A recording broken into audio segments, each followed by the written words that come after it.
Hello friends, स्वागत है आपका एबीसी एकेडमी पर। फ्रेंड्स, आज हम एनसीईआरटी का क्लास 6 का चैप्टर फर्स्ट देखने जा रहे हैं। हिस्ट्री की बुक है। क्या, कब, कहाँ और कैसे चैप्टर का नाम है। फ्रेंड्स, इस वीडियो में आप बहुत ही शॉर्ट में अप्रॉक्स 10 मिनट के आसपास इस चैप्टर में क्या क्या मेन पॉइंट्स दिया हुआ है वो आपको पता चलेगा। इसमें जितने मेन पॉइंट्स है वो मैं आपके सामने लाने जा रहा हूँ। और जो भी वैसा लाइन था जो काम का नहीं है, जो ऐसा सेंटेंस था जो काम का नहीं है, उसे मैंने हटा दिया है। इसमें काफ़ी वीवीआई क्वेश्चंस इससे आपको निकलेंगे और आपके हर तरह के एग्जाम में आएंगे। तो चलिए दोस्तों, स्टार्ट करते हैं आज का क्लास। सबसे पहले कहता है कैसे पता लगाएं। इस बुक का मेन मोटो है कैसे पता लगाएं किसी भी चीज़ के बारे में। यह जानने के लिए कि कल क्या हुआ था, हम रेडियो सुन सकते हैं, टेलीविज़न देख सकते हैं या फिर पेपर पढ़ सकते हैं। साथ ही साथ यह कि पिछले साल क्या हुआ था, इसको जानने के लिए हम किसी आदमी से बात कर सकते हैं जिसको इस बारे में याद हो। मगर सवाल कह रहा है कि बहुत साल पहले क्या हुआ था, यह कैसे जान सकते हैं। बहुत साल कहने का मीन्स है कि आज से 5,000 साल पहले, 10,000 साल पहले क्या हुआ था, ये कौन बताएगा। इसके बारे में हम कैसे जान सकते हैं, बेसिकली इस चैप्टर में इसी के बारे में दिया गया है। तो आइए स्टार्ट करते हैं आगे का मेन पॉइंट्स। कहता है अतीत के बारे में बहुत कुछ जाना जा सकता है, जैसे लोग क्या खाते थे, कैसे कपड़े पहनते थे, किस तरह के घरों में रहते थे, ये हम जान सकते हैं। हम आखिरकों, जिसको कि शिकारियों कहा जाता है, पशुपालक, कृषक, शासक, व्यापारी, पुरोहित, शिल्पकार, कलाकार, संगीतकार या फिर वैज्ञानिक के जीवन के बारे में जानकारियां हासिल कर सकते हैं। कहने का मतलब हम लोग सबके बारे में पता कर सकते हैं कौन उस टाइम क्या करता था। और हम यह भी जान सकते हैं कि उस समय बच्चे कौन सा खेल खेलते थे, कौन सी कहानियाँ सुनते थे या कौन सा नाटक या फिर कौन कौन से गीत गाते थे, कौन सा गीत गुनगुनाते थे। हम सारा कुछ पता कर सकते हैं अतीत के बारे में जो हम लोग का पास्ट रह चुका है। आइए अब नेक्स्ट पॉइंट देखते हैं। कहता है नर्मदा नदी के बारे में पता लगाने के लिए, इस नर्मदा नदी के बारे में पता लगाना है आपको। तो आइए मैं सबसे पहले आपको मैप दिखाता हूँ। आप देखिए, पूरा इंडिया का मैप है, इसके बीच में यहाँ पे नर्मदा नदी है जो मध्य प्रदेश और गुजरात में नदी बहती है। और मैं आपको बता दूं, ये 1312 किलोमीटर इसकी लंबाई होती है और ये इधर जाके गिर जाती है, नदी उधर जाके मिल जाती है। 1312 किलोमीटर लंबी है, ये अरब सागर में जाके मिलती है। चलिए आते हैं पीछे। कह रहा है नर्मदा नदी का पता लगाओ। आपने देख लिया नर्मदा नदी कहाँ पर है। कह रहा है कई लाख वर्ष पहले से लोग इसी नदी के तट पर रह रहे हैं। यहाँ रहने वाले आरंभिक लोगों में से कुछ कुशल संग्राहक थे जो आसपास के जंगलों की विशाल संपदा से परिचित थे। अपने भोजन के लिए वे जड़ों, फलों तथा जंगल के अन्य उत्पादकों का यहीं से संग्रह मतलब इकट्ठा किया करते थे। वे जानवरों का शिकार भी करते थे। कौन? जो लोग नर्मदा नदी के तट पे रहते थे कई लाख वर्ष पहले के बारे में बात किया जा रहा है। आइए नेक्स्ट पॉइंट देखते हैं। कह रहा है कि सुलेमान और किरथर पहाड़ियों का पता लगाने के लिए आपको ध्यान रखना है। सुलेमान और किरथर पहाड़ियों के बारे में ये काफ़ी वीवीआई है।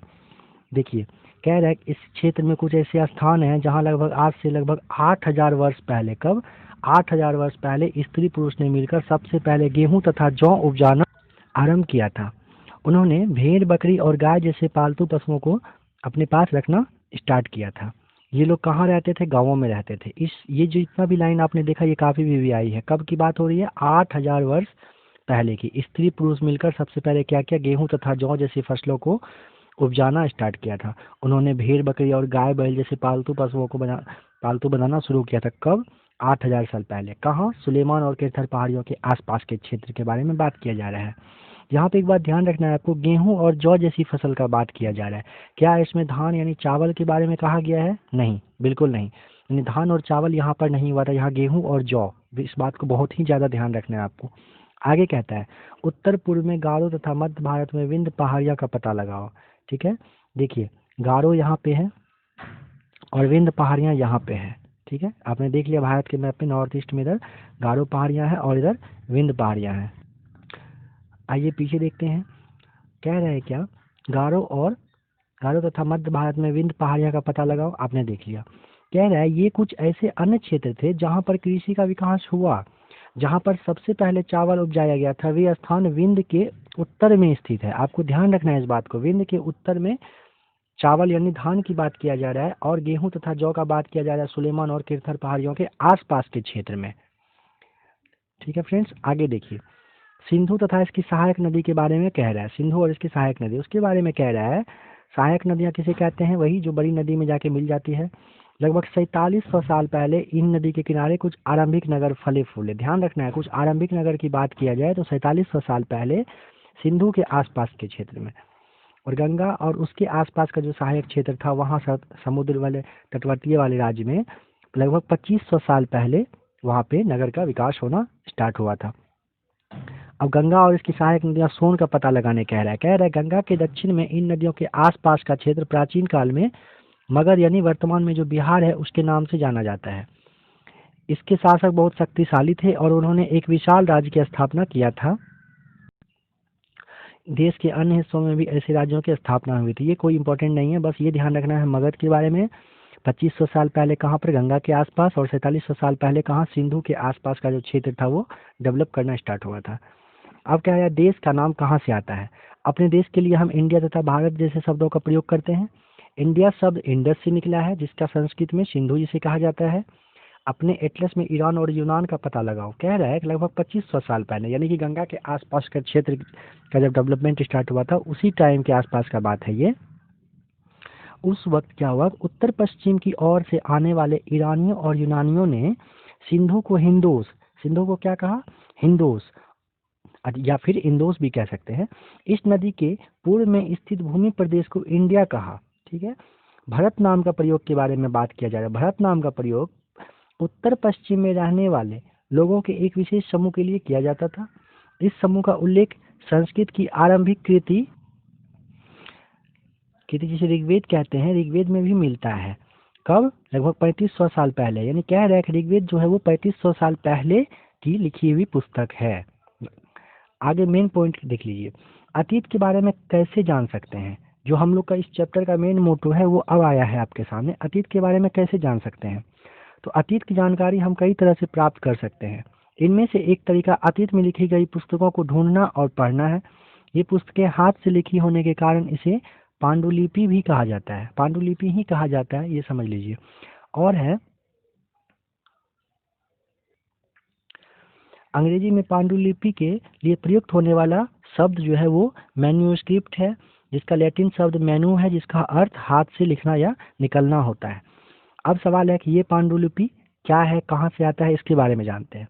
ये पांडुलिपियाँ प्रायः तारपत्रों अथवा हिमालय क्षेत्र में उगने वाले भोज नामक पेड़ की छाल से विशेष तरीके से तैयार भोजपत्र पर लिखी मिलती है। कहाँ पर मिलता है ये पांडुलिपि, कैसे बनता था? हिमालय के क्षेत्र में उगने वाला भोज नामक जो पेड़ था उसके छाल से विशेष तरीके से उसको तैयार किया जाता था। देखिए ये पांडुलिपि, ये तारपत्र है, इस पे लिखा गया है। इसी के बारे में अभी हम लोग पढ़ रहे थे। चलिए आइए आगे देखते हैं। कह रहा है क्या, इतने वर्षों में इनमें से कई पांडुलिपियों को कीड़ों ने खा लिया तथा कई को नष्ट कर दिया गया। नष्ट किसने किया? जो विदेशी आक्रमणकारी थे उन्होंने नष्ट कर दिया। कह रहे फिर भी ऐसी कई पांडुलिपियां आज भी उपलब्ध है। प्रायः ये पांडुलिपियां मंदिरों और विहारों में प्राप्त होती है। इन पुस्तकों में धार्मिक मान्यताओं व व्यवहारों, राजाओं के जीवन, औषधियों तथा विज्ञान आदि सभी प्रकार के विशेष विषयों की चर्चा मिलती है। इसके अतिरिक्त हमारे यहाँ महाकाव्य, कविताएं तथा नाटक भी है। इनमें से कई संस्कृत में लिखे हुए मिलते हैं जबकि अन्य प्राकृत और तमिल भाषा में लिखा हुआ है। और कह रहा है प्राकृत भाषा का प्रयोग आम लोग करते थे। कौन करते थे? आम लोग। चलिए नेक्स्ट पॉइंट देखते हैं। अब कह रहा है डेट्स का मतलब, तिथियों का मतलब क्या होता है। इसमें आप सिंपल एक समझ लीजिए, यहाँ पे आपको पढ़ने की कोई ज़रूरत नहीं है। अगर अभी से कोई आपको कहता है 2500 साल पहले की बात है तो आप समझ लीजिए अभी से 2000 साल पहले जाइएगा, जीरो में जब पहुंचिएगा, जीरो के काल को ना ईसा मसीह जी के जन्म का प्रतीक जो था उस टाइम के टाइम से लिया गया है। मतलब उस टाइम को जीरो माना गया है ईसा मसीह के जन्म का समय का।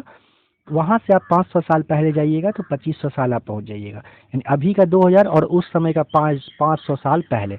अगर 500 साल पहले आप जाते हैं तो आपको ईसा पूर्व वर्ड यूज करना पड़ेगा, क्योंकि ईसा मसीह जी के जन्म के 500 साल पहले आप जा रहे हैं तो ईसा पूर्व कहा जाएगा उस वक्त को।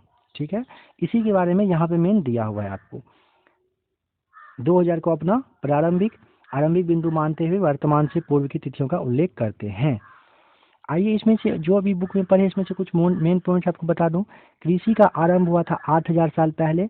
सिंधु सभ्यता का जो प्रथम नगर था वो 4700 साल पहले। गंगा के आसपास का क्षेत्र 2500 साल पहले। और अभी से लेके अगर जीरो ईस्वी पे जाएंगे तो 2000 साल पहले आपको जाना पड़ेगा, 2000 साल पहले जाना पड़ेगा। तो फ्रेंड्स, अभी आपने देखा एनसीईआरटी क्लास 6 का चैप्टर फर्स्ट। अब बहुत बहुत जल्द आपको एक नया वीडियो मिलेगा। अभी आपने हमारे अतीत चैप्टर फर्स्ट देखा, क्या, कब, कहाँ और कैसे।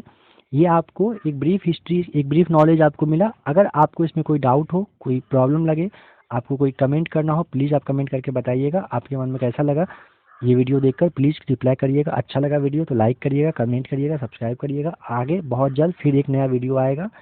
वीडियो देखने के लिए आपका थैंक्स।